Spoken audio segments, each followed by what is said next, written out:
Hi, this is Brian from The Sleeping Elephant. I'm going to review The Five Temptations of a CEO by Patrick Lencioni. This is a book on leadership in relation to his other book, Five Dysfunctions of a Team. This book talks more about being a leader and how to resist temptation to get past your ego. The concepts are quite the same with Five Dysfunctions. However, that book dealt more with communication within a team, where this book's more about the individual. I don't want to give away everything in the book because this book is only about 100 pages long. It is written in a story format with analysis at the end. And basically, it's a story about a CEO named Andrew who takes BART, the Bay Area rapid transit system in the Bay Area where I grew up, and meets this janitor named Charlie. And the story unfolds where Charlie explains to Andrew.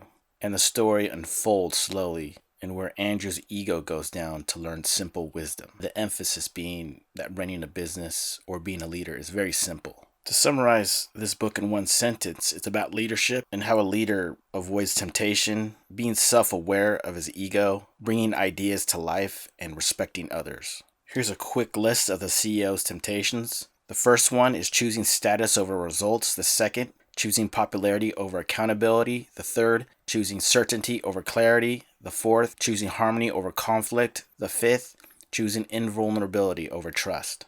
For the first temptation, choosing status, to me it means being stuck to an ideal and being attached to a single word and not being able to remove that mask. Where in essence, it's more about taking action and enjoying the process. It's your actions in life that push you forward.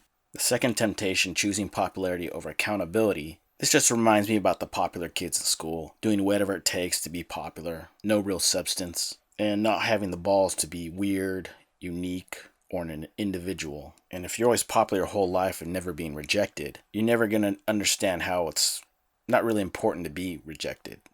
Doesn't matter. You have to be accountable and others around you have to be accountable. No excuses. Third temptation, choosing certainty over clarity. I think this just has to do with due diligence and not really taking the time to do extra work. And your focus should be having clarity and vision. Somewhat like letting the muddy waters settle so that you can see clearly. Have your duckies in a row and have like a Steve Jobs type of vision. The fourth temptation, choosing harmony over conflict. I think this is the most important one that resonated with me. Just like in its five dysfunctions of a team, it's really the fear of conflict. People aren't able to thrive. They can be zombies. They can be not willing to want to hurt people's feelings or challenging the leader's ideas, being attached to the status quo. And especially now with cameras being around, the Big Brother system, everything on the internet is being documented. You want to make use of everyone's ideas, and this politically correct environment is stifling communication and risk, all in an effort to keep things harmonized and equalized. And it's that time to be a rebel, to break the rules, and to dance like Elvis or Shakira's hips. And we need to encourage passion and spirit versus instead of zombie behavior. The fifth temptation, choosing invulnerability over trust. And this really means you have to trust yourself before you trust other people. This type of communication you want to have around in your workplace. You want to be around people where you can be yourself. You don't want to be caught into a state of insecurity and always on guard. To sum up what I learned is to really take action. If you're not communicating and taking action, then your business is going to fail. And this business can be somewhat like a relationship, not so much in business. Be humble and listen to others. Get as much ideas out there. And to listen to simple, wise words of elders or older people or people that have a ton of experience. And to not let your ego block that. To relax and to let clarity reveal itself at some point. It doesn't have to be a snap judgment or a quick Snapchat. You have to look at the dark side to understand things. And make sure you check out his other book, Five Dysfunctions of a Team.